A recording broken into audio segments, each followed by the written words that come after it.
Em nome do Pai, do Filho e do Espírito Santo. Amém.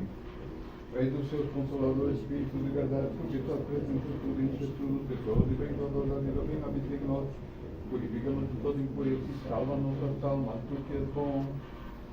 Glória ao Pai, Filho e Santo, por sempre, pelos séculos dos séculos. Amém. Santíssima Trindade, tem piedade de nós, Senhor, tem piedade de nós, Senhor, tem piedade de nós. Abençoa-nos, Senhor. E permite que o Santo Espírito nos ajude a discernir este estudo. Glória ao Pai, Filho e Santo, por sempre, pelos séculos dos séculos. Amém. Em nome do Senhor, abençoa, Padre. Em nome do Pai, do Filho e do Espírito Santo, agora e sempre, pelos séculos dos séculos. Amém. Que o Senhor nosso Deus nos abençoe agora e sempre, pelo século dos séculos. Amém. Bom, que bom, né, ver a equipe aqui. Nós vamos fazer vários temas. No sábado passado nós fizemos 3 temas, não é? E hoje trouxe vários temas. E então vamos começar explicando por que se faz a oração do Espírito Santo quando nós começamos uma reunião, um estudo, principalmente buscando conhecimento. Em primeiro lugar, o tema do conhecimento é um tema crucial para a cultura ocidental, né? Nós somos herdeiros da filosofia grega, do pensamento judaico-cristão e do método científico, não é? O pensamento ocidental é moldado nessas 3 fontes. A filosofia grega, porque é a base da ciência moderna.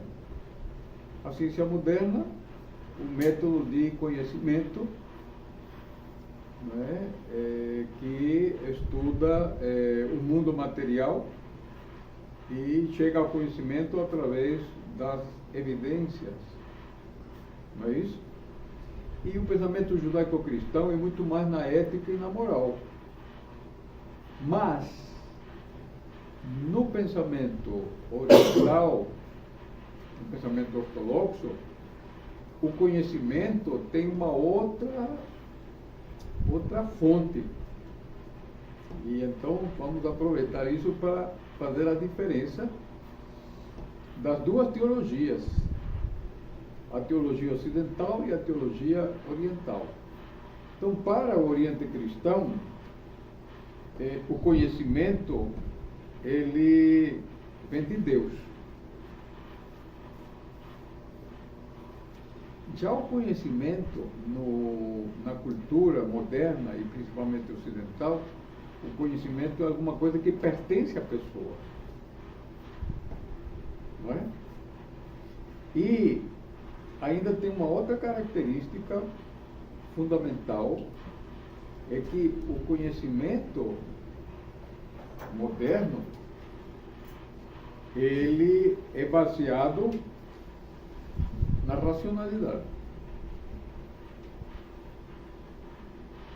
fundamentalmente. Então, só para dar uma ideia,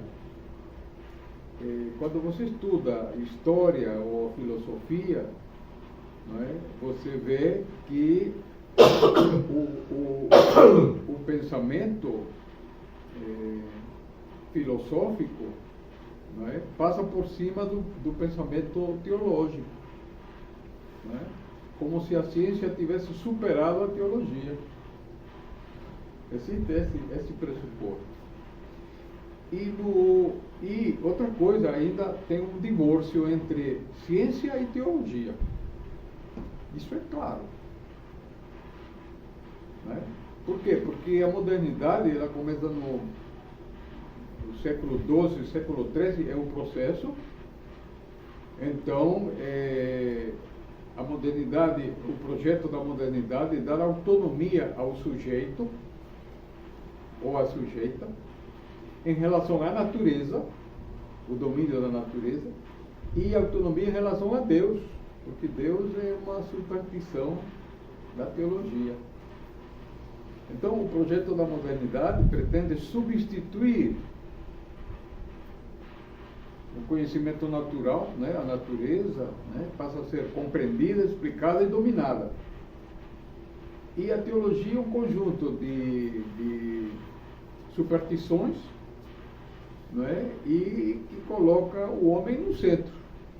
Esse é o modelo renascentista, né, o Da Vinci tem aquele... Né, então, o homem é a medida de todas as coisas, que também já estava esse germe na filosofia grega. Não me lembro qual foi o filósofo que disse: o homem é a medida de todas as coisas. Ora, a teologia não diz que o homem é imagem e semelhança de Deus.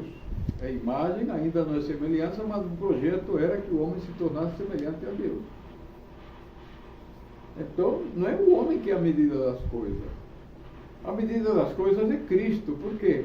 Porque o homem foi feito à imagem e semelhança de Cristo, que é divino e humano. Então, quando Deus faz o homem, já é o protótipo, é Cristo. Né? Quando Deus faz o homem faz o homem corpo e alma. E a alma tem o espírito. Então, o homem foi feito a imagem de Cristo, porque Cristo é anterior a todas as coisas, né? Então Deus toma Cristo como seu modelo. Então, quando a ciência diz que é o homem que é a medida de todas as coisas, então quem é o homem? O Salmo 8 diz: Senhor, quem é o homem para que te lembre dele e o visite? Pouco inferior aos anjos o fizeste, mas de honra e de glória o coroaste.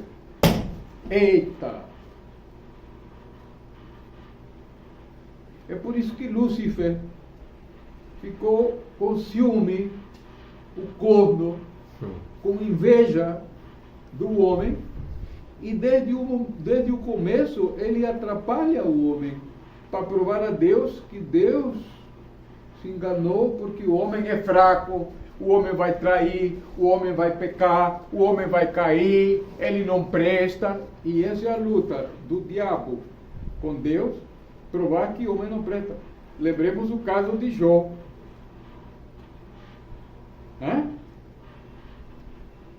Está lembrado? Aí disse: faz com ele, só não toque na sua vida. Mas o corpo fez miséria com Jó. Matou os filhos, dizimou o gado, e ele lá, Deus deu, Deus tomou. Não renegou de Deus. E Deus depois multiplicou a riqueza de Jó. Então, o demônio está sempre tentando provar a Deus. Que veja, a inveja e o ódio é o reverso do amor. É um amor desfigurado. Eu perguntei a Dom Gabriel, que foi meu primeiro bispo, por que Deus não acaba com o diabo? Não é uma boa pergunta? Uma pergunta bem primária, né? Sabe o que ele disse? É porque o diabo é criatura de Deus. Ele não disse essa segunda parte, mas já vi em algum outro lugar que Deus vai vencer o diabo pelo amor.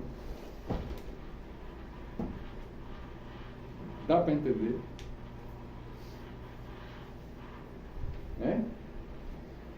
Então, com isto nós vemos que o conhecimento, e nós vamos ver hoje um dos temas que eu trouxe, é exatamente as funções da alma. Isso é teologia de São Gregório Palamas. As funções da alma. Já vamos entrar. Neste primeiro tema, nós estamos dizendo por que nós oramos ao Espírito Santo. Para que o Espírito Santo ilumine nossa mente. Quando Cristo ressuscitou, que está no caminho de Emaús, ele vai com 12 discípulos, né? E vai explicando as Escrituras. Escrituras que eles conheciam muito bem. E diz, por acaso não ardia nosso coração quando ele explicava, né? Não diz? Por quê? Porque os apóstolos receberam o Espírito Santo e com isto eles passaram a conhecer as Escrituras. Por que simples pescadores se tornaram mestres de sabedoria? Como? É porque eles receberam a força do alto. E o Espírito Santo é a sabedoria de Deus. Então, para terminar este primeiro tópico, nós temos conhecimento e sabedoria. A sabedoria vem do alto. Eu tenho um dos meus livros, eu publiquei, citei lá, parece que é Isaías, não me lembro, dizendo que o conhecimento vem do alto. Vós sois de baixo, mas o conhecimento vem do alto. E esse ser de baixo inclui, nossa mente ainda é muito materialista e muito terrena. Eu sou de cima, diz Deus, vós sois de baixo. Então meus pensamentos não são os teus pensamentos. Então, o conhecimento que vem do alto é sabedoria. Então, sabedoria é saber utilizar a informação. Conhecimento, o que é o conhecimento? É a coleta dos experimentos, do método científico e tal, que verifica, né, o mundo material e acumula informação que vai servir, né, para tecnologia, o conhecimento em geral, né? A teoria do conhecimento, né, que é um dos pilares da modernidade e do pensamento filosófico, científico, etc, etc. Mas o grande problema é que a teologia moderna, ela foi sequestrada pelo método científico, que é binário. Nós já vimos esse tema sábado passado. O pensamento binário é o pensamento racional. E ele é sim ou não. O pensamento trinitário é sim, não, talvez, ou por que não. Um terceiro. O mistério é o terceiro.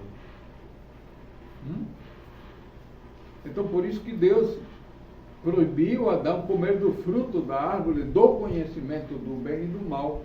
Porque Adão não tinha maturidade, nem tinha sabedoria para lidar com o bem e o mal. E ele se enrolou.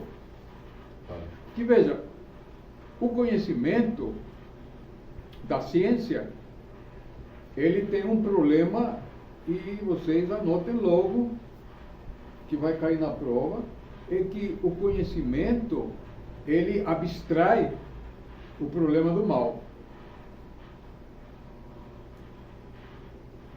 Bomba atômica é o quê?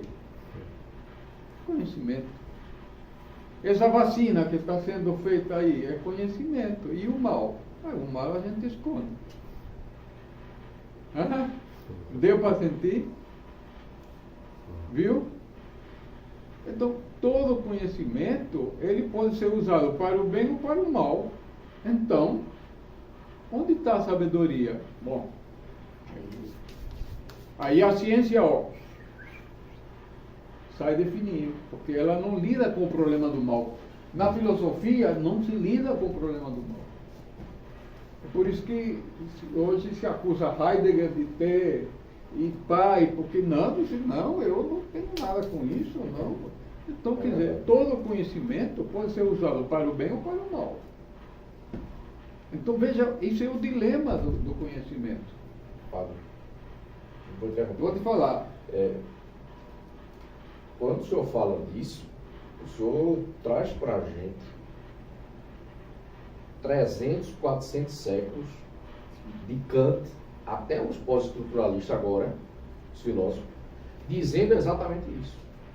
Eu só quero exemplificar com um detalhe. O autor que eu trabalhei no mestrado, um autor contemporâneo, que o senhor leu, evidentemente, o Habermas, Ele tem um livro datado de 1972, chamado Teorias da Verdade. Neste livro, o autor tem inúmeros conceitos de verdade. E ele resume a teoria maravilhosa, né, celebrada, dizendo que a verdade é consenso. É relativo a Você É. Nós aqui, se não somos... chegava a uma coisa. Exatamente, vamos chegar assim, senão vamos sair matando todo mundo. É Verdade é consenso. Ele diz isso, é verdade, é surpreendente. E aí o padre, nós somos abençoados com a aula onde ele resume todo 400 anos, desde Kant até agora, Obrigado.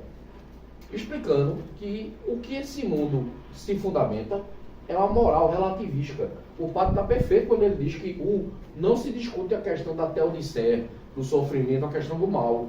Não se discute não. Todo mundo foge. Os autores dizem isso. Mas, padre, eles dizem isso na cara. É assim. A gente Que não vai vergonha. discutir isso, porque a gente sabe que a moral é relativa e o pior. Como a moral é baseada numa verdade, como essa verdade ela não é objetiva, Não. É subjetiva. então a gente não discute. Vira relativismo, vira niilismo, vira vazio. E ela vira um moralista porque a moral é um consenso. Cereja do bolo, padre. Me permita. Anote, viu? Caiu a ficha. Tim, tim, tim, tim, tim, tim. A moral, é por isso que Cristo condenou o farisaísmo. Por quê? Porque era puro moralismo. Era puro consenso social, era tudo aparência, era tudo mentira. Por isso que Cristo justificou o pecador que chegou lá e disse, Senhor, eu não sou digno de estar aí. Porque ele foi verdadeiro. Então o problema não é pecar, o problema é esconder o pecado. É pior do que pecar. Se vocês olham, Evangelho de São Mateus, capítulo 23, eu descobri isso num dos meus livrinhos que eu fui pesquisar. Quando eu olhei, eu digo, não é possível. Todo o capítulo 23 é dedicado de meter a crítica ao farisaísmo. Veja, Cristo perdoa o assassino, o pecado, o ladrão, a prostituta, desde que ele, claro, reconheça seu pecado, mas não perdoa o fariseu. Porque ele está pecando duas vezes, está 2-1. Porque está pecando e está escondendo o pecado, mantendo uma falsa aparência diante dos homens. Esse negócio de se preocupar com o que vão pensar de mim é farisaísmo da mais alta sutileza. Mas demoníaca não pode ser. Deu para entender? Então, vamos fechar aqui esse primeiro tópico. Exatamente, nós oramos ao Senhor para que Ele ilumine nossa mente. Então, o segundo tópico vai ser justamente ver qual é a estrutura da alma. Ok? Pode encerrar.